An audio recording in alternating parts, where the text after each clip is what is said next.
Thank you for watching another Pulse-Fired Gaming video. Today, we are taking a look at the Orion Republic from BWReynolds.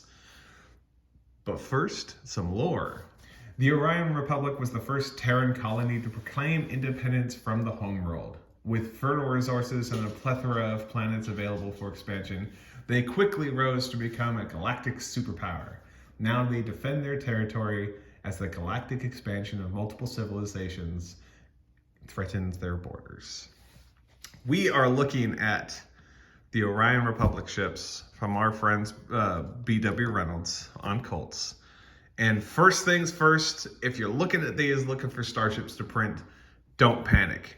While these ships are huge, these are one of the earlier designs that BWReynolds did for our tabletop, so they were scaled to look good next to Star Wars Armada or to look competitive to Star Wars Armada sized ships, so they're big. But when you purchase these ships, they come in both a keyhole version that it has an integrated Star Wars Armada keyhole in them and a non-keyhole version. And the non-keyhole version means that you can scale them whatever size you want for your tabletop and not have to worry about them being utterly giant. But as we often do, let's take a look at these ships, smallest to largest. We're gonna scoot this out of the way because it's just way too big, and we're gonna take a look at the fighters. Every single one of these ships was printed in FDM on a Ender 3, and our Ender 3 started having some booger problems. I think we need to change the fan out on it. But these ships are designed for an Ender 3 or for a similar FDM printer. So all the design elements that you see in their default sizes will show up well on pretty much any FDM printer. So we have two different fighter variants. We have the Interceptor and we have the Bomber.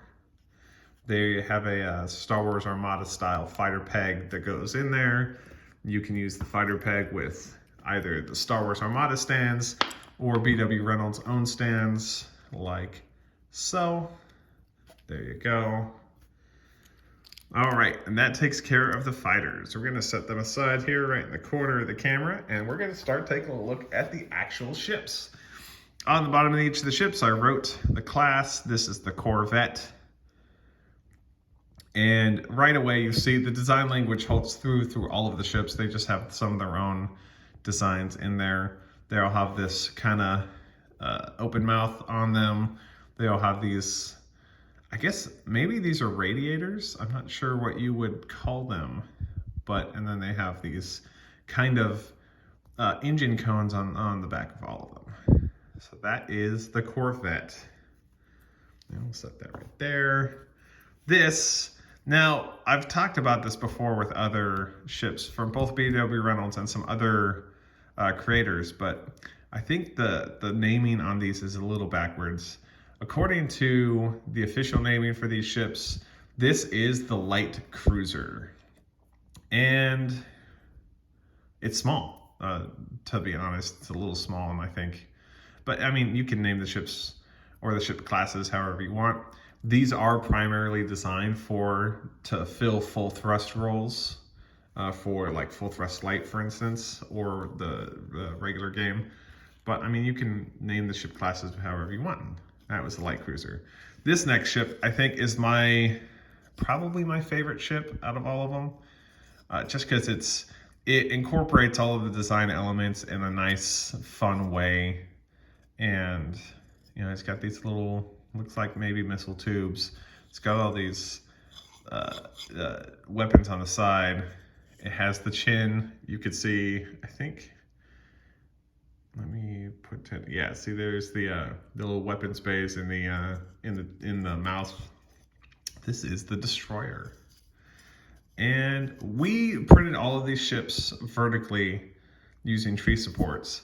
So the roundness of the engine cones doesn't really come out. If you printed it down like this, it would probably work just fine.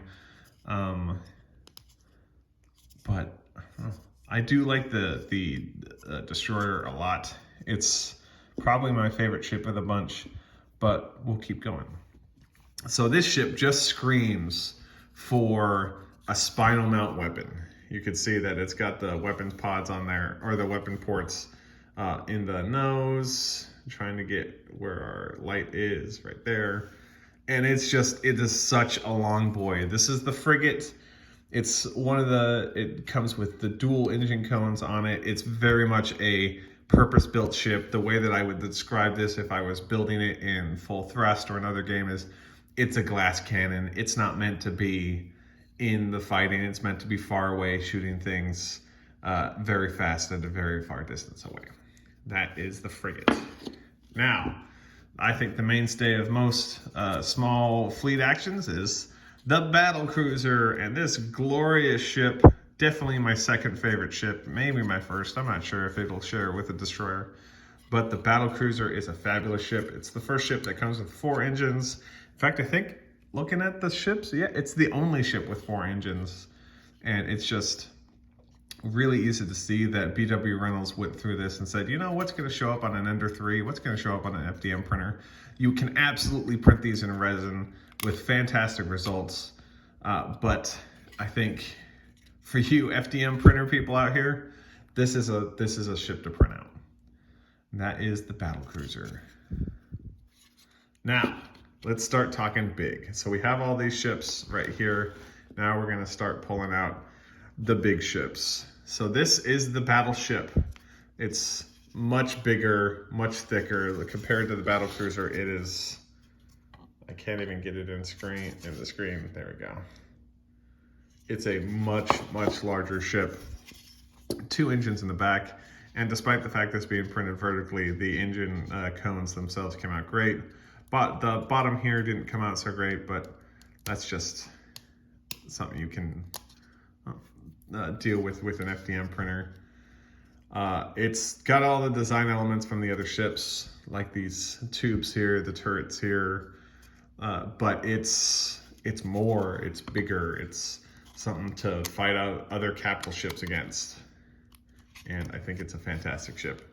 But we still have one more, and it is a big boy. This is the carrier. The carrier is probably 210, maybe 215 millimeters in length. It is just, it's utterly massive. I can't even compare it to a Star Wars Armada Imperial Star Destroyer because they wouldn't both fit on the camera at once. You have these huge doors on the side, which would probably be boat bays or small craft bays. You have this funny looking engine, or not engine, hangar door system here with little hangar runways on it. It's got these big, these might also be like launch tubes. Really, they're whatever you want to be, and that's what BWReynolds has said. But I try to put logic to this, and I think maybe they're launch tubes. Who knows? Because you've got these turrets on the top. Maybe they're just side bays. Who knows? But you could see all the little greebles or nurnies, whatever they are. I'm not sure which is which. Show up here. If these were painted, I think you'd see the details a little more, but I think you could see them pretty well on the camera anyway. But in any case, that fantastic fleet is BWReynolds or Orion Republic. We're happy to show it on the channel. We're going to get these painted up and shown in a future full thrust game. Thank you very much for watching. If you like what you see, like the video. If you have something to say, feel free to comment in the comment section down below. And if you want to see more content, feel free to subscribe because we have a lot more content coming up. Thank you very much for watching and have a great day.